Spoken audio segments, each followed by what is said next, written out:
आउनु खाना पानी एकछिन म आइहालेँ यहाँ अलिकति काम आइहाल्नु है चिसो हुन्छ अहिले फेरि थोरै पसिदियो है खाना मलाई म आइहालेँ ल खाना भयो भने ल्याऊ एकछिन मेरो काम छ लु भएन आमा यो के पकाएको यो मासु ल्याएनौ मासु खोइ लिनु जानु भ्याएन आज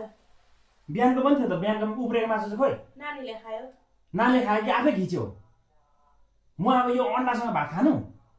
साग पकाइदिए साग पनि नखाने आलु पकाइदिए आलु पनि नखाने इस्कुस पकाइदिए पनि नखाने सधैँभरि मासु पकाएर खाएर सकिन्छ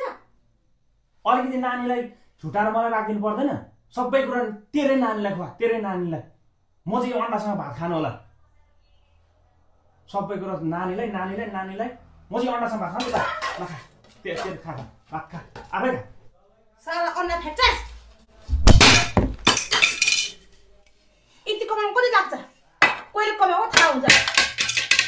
अन्डा